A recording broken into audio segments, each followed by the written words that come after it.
Bienvenidas y bienvenidos. Hoy nos vamos a meter de lleno en unos extractos, unos fragmentos seleccionados de El hombre racional, el libro de Rollo Tomasi. Es un texto, que se mete a fondo en las dinámicas entre géneros, las relaciones, ciertas convenciones sociales, y lo hace desde un punto de vista muy particular, a menudo polémico, la verdad. Y se basa bastante en la psicología conductista. Sí, así es. El origen es un blog de Rational Mail y la intención que declara es cuestionar un montón de ideas que tenemos como muy aceptadas sobre el romance y las interacciones entre hombres y mujeres. Exacto. Y nuestro objetivo hoy es precisamente ese, desgranar un poco algunos conceptos clave que aparecen en estos fragmentos que hemos leído. Vamos a ver qué dice sobre mitos románticos, estrategias de relación, eso del valor de mercado sexual y las famosas reglas de hierro que él propone. Pero sí, hay que insistir en que es una visión muy específica, muy suya, digamos, y que ha generado, bastante debate, la verdad. Perfecto. Pues si te parece, empecemos por uno de los puntos que más critica el texto, que es la idea del alma gemela, o como él lo llama, one-itis. Parece un concepto central en su argumentación. Desde luego. A ver, lo que el autor sostiene es que esta creencia, la de que hay una persona perfecta para cada uno, pues que es limitante. Y poco realista, además. La ve como un mito social, muy reforzado por la cultura popular, ¿no? Las comedias románticas, por ejemplo, incluso ciertas ideas religiosas. Y sugiere que muchas veces nace de la propia inseguridad. Ya.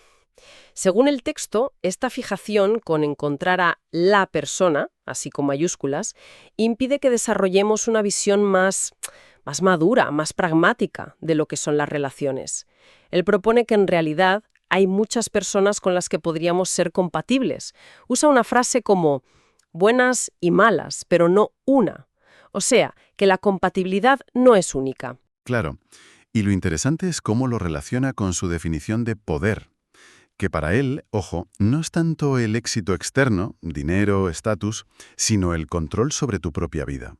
Entonces, desde esa perspectiva, creer ciegamente en el alma gemela sería como ceder ese poder personal justo en el terreno de las relaciones. De hecho, él dice que le fascina ver cómo tíos que se consideran superracionales en el trabajo o las finanzas, luego se aferran a esta fantasía romántica, casi como si fuera una religión. Sí, de hecho, creo que llega a hablar de la religión del alma gemela, como si se hubiera empaquetado y vendido hasta ser un dogma social, incluso para gente que no es religiosa en otros aspectos. Exacto. La crítica es que esa búsqueda idealizada ignora, las complejidades, los compromisos, lo que es una relación real, vamos. Y que no solo afecta a la búsqueda de pareja, no, sino también dentro de una relación ya establecida, lo que llama LTR, Long Term Relationship. Eso es. El miedo a perder a esa única persona especial podría llevar, según él, a dinámicas poco sanas. Aguantar cosas, intentar cambiar al otro para que encaje en el ideal. Entendido. Bueno, pasemos a otro concepto que también es clave en el análisis, la hipergamia. ¿Cómo explica esta idea en los fragmentos? A ver, la describe como una tendencia, él dice inherente, y principalmente femenina, de buscar parejas que supongan una mejora en valor, en estatus. Buscar lo mejor, dice literalmente. Se refiere a optimizar la elección de pareja según los recursos, la posición social o lo que llama buenos genes. Y habla de estrategias como pluralistas, ¿algo así? Sí, habla de estrategias de apareamiento pluralistas. O sea que, según él, las mujeres buscarían buenos genes, atractivo físico, vitalidad para relaciones más cortas y un buen padre proveedor estable para compromisos largos.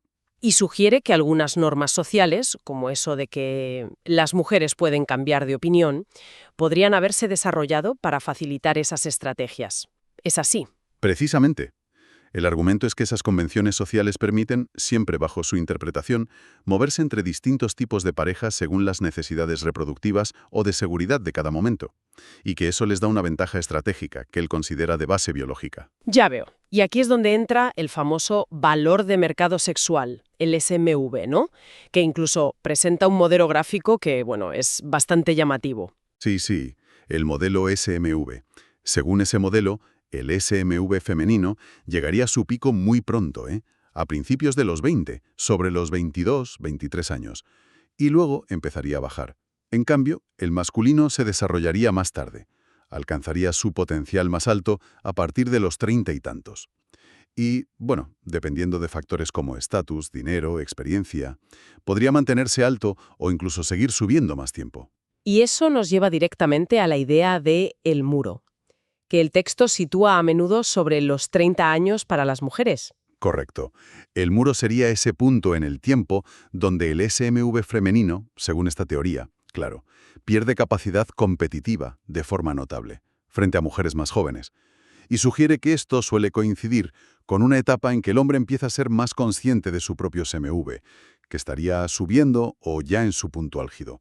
Lo presenta como un punto de inflexión clave. El libro también habla de la conspiración de la hipergamia, aunque aclara que no es una conspiración literal, ¿no? Efectivamente, no habla de una trama secreta ni nada parecido. Se refiere más bien a una estructura social normalizada que damos por sentada y que, desde su punto de vista, favorece ese imperativo hipergámico femenino. Argumenta que esta estructura hace que todo parezca natural y que se refuerza constantemente, pues, por los medios, las convenciones sociales, incluso por cómo se interpreta a veces la ley. Vale, cambiemos un poco de tercio. Hablemos del concepto de marco. La primera regla de oro del libro dice, el marco lo es todo. ¿Qué quiere decir con eso? Pues, a ver, el marco es como la narrativa subyacente, la realidad subconsciente, que funciona en cualquier interacción o relación. Es el contexto implícito, ¿sabes? ¿Quién lleva la iniciativa? ¿Cuáles son las expectativas no dichas? ¿Las reglas no escritas? La idea central es que es crucial ser consciente de bajo qué marco estás operando, si es el tuyo o el de la otra persona. Y la recomendación es clara, establecer y mantener tu propio marco. Sobre todo en relaciones a largo plazo, las LTR. Esa es la propuesta, sí, aunque matiza que el marco no es rígido, ¿eh? Es fluido, cambia, se negocia y tampoco es poder en sí mismo. Pero la capacidad de definirlo, controlarlo y mantenerlo, eso sí lo considera un ejercicio de poder fundamental en la relación. Básicamente, ¿quién define la realidad de esa interacción? ¿Y cómo encaja aquí el juego? Que a veces suena a técnicas de ligoteo un poco superficiales. Bueno, el juego, tal como lo presenta aquí, ha evolucionado. Ya no son solo las técnicas de los PUA, los artistas de la seducción. El libro lo enfoca más como una comprensión profunda de las dinámicas intergénero, basada en psicología conductista y observación. No son solo trucos para pillar cacho, sino entender las motivaciones reales, la comunicación no verbal. Pone mucho énfasis en estimular la imaginación femenina, ¿verdad? Como una herramienta clave en ese juego. Cierto. Y también en saber interpretar el comportamiento real por encima de lo que se dice. Y eso conecta con la regla de hierro 3. Cualquier mujer que te hace esperar por sexo, el sexo nunca vale la pena la espera. Que no es tanto por el tiempo de espera literal. Ah, vale. Entonces, ¿cómo se interpreta? Pues más como un indicador. Si hay deseo real y fuerte, la mujer encontrará la forma de expresarlo físicamente sin demasiadas vueltas. Si hay mucha espera, negociación, condiciones, él lo interpreta como bajo interés o que la interacción va según el marco de ella, donde el sexo es una recompensa, no algo espontáneo. Interesante. Y esto nos lleva también a cómo nos comunicamos. El texto distingue entre comunicación encubierta y abierta. Sí, así es. Describe la encubierta como un estilo que él asocia más a las mujeres. Opera con el contexto, las emociones implícitas, las indirectas, lo que no se dice pero se entiende. Y la abierta, más asociada a los hombres. Directa, enfocada en la información, en resolver problemas. Entender esta diferencia es clave, según él, para navegar las interacciones y no caer en malentendidos o, manipulaciones de marco. O sea, que los hombres tienden a fijarse más en lo que se dice y las mujeres más en el cómo se dice y en el contexto general. Podría resumirse así, sí. El contenido explícito frente al contexto y lo implícito. Muy claro. Vayamos ahora a las mentalidades y estrategias que propone el libro. Una muy conocida es la teoría del plato. Ah, sí, la Plate Theory. Básicamente lo que dice es que hay que mantener abiertas múltiples opciones de citas a la vez. Y ojo, no dice necesariamente tener sexo con todas, sino interactuar, salir con varias mujeres al mismo tiempo. Mantener una rotación activa, digamos. ¿Y para qué? ¿Cuál es el objetivo de tener esos platos girando? Pues el objetivo principal es cultivar una mentalidad de abundancia. Si tienes varias opciones, se reduce o elimina esa sensación de necesidad, el neediness, que él considera muy poco atractivo. Además, argumenta que el simple hecho de tener opciones, o que se perciba que las tienes, aumenta tu propio atractivo. Por cosas como la preselección, si otras te quieren, vales, y la percepción de escasez, tu tiempo es valioso. Y esto encasa con la regla cardinal de las relaciones. La persona con más poder es la que menos necesita a la otra. La teoría del plato buscaría equilibrar eso. Exactamente. Evitar la dependencia excesiva de una sola persona. Y contrapone esta mentalidad de abundancia con la del AFC, el Average Frustrated Champ, el tonto frustrado promedio, podríamos decir, que según el texto opera casi siempre desde la escasez, desde la necesidad. Y eso le lleva a estrategias que no funcionan. Como la de jugar a ser amigos, ¿no? El típico caso del hombre que se queda en la zona de amigos esperando que la amistad se convierta en romance por arte de magia. Ese es un ejemplo clásico que pone.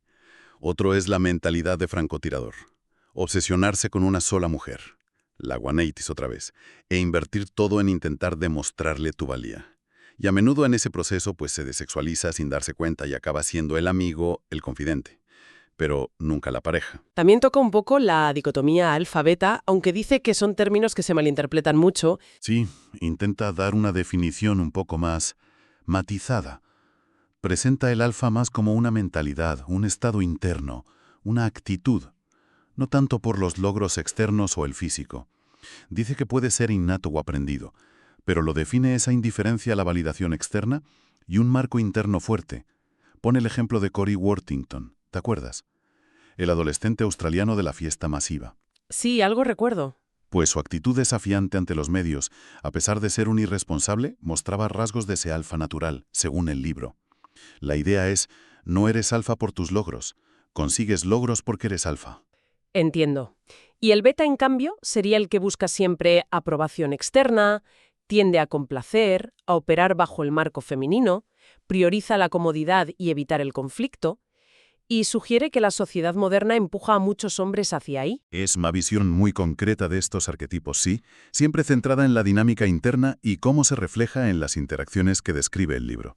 Muy bien, pues creo que hemos hecho un buen recorrido por varios de los conceptos más importantes de estos fragmentos del hombre racional. Queda claro que es una obra con una perspectiva muy definida y sí, para mucha gente controvertida sobre cómo funcionan las relaciones. Desafía de frente muchos ideales románticos y propone estrategias basadas en sus interpretaciones de la psicología conductista y la teoría evolutiva. Desde luego, son ideas que, estés de acuerdo o no, invitan a pensar, a analizar críticamente esas convenciones sociales que a menudo ni cuestionamos. Eso sí, es importante recordar siempre que el texto se centra casi exclusivamente en dinámicas heterosexuales y desde un punto de vista muy masculino. Y eso nos deja quizá con una pregunta para seguir pensando por nuestra cuenta. Más allá del mundo heterosexual que analiza el libro, ¿cómo podrían aplicarse o verse de forma distinta algunos de estos principios? Pienso en el marco, el valor percibido, las estrategias de interacción, las convenciones sociales, cómo funcionan en otros ámbitos, en el trabajo, la familia, incluso en la política. O también pensando en las menciones que hace las citas online y a Facebook, que cuando escribió el libro estaban empezando, cómo la era digital y las redes sociales han podido cambiar todo esto. Han intensificado, modificado, incluso dado la vuelta a algunas de esas dinámicas. Por ejemplo, ¿qué efecto tiene la visibilidad constante en cómo percibimos el valor de mercado sexual? ¿O cómo afecta a estrategias como la teoría del plato en un mundo donde todo parece dejar rastro digital? Muy buenos puntos, la verdad. Dan para seguir dándole vueltas. Pues hasta aquí por hoy. Nos escuchamos en la próxima inmersión en el conocimiento.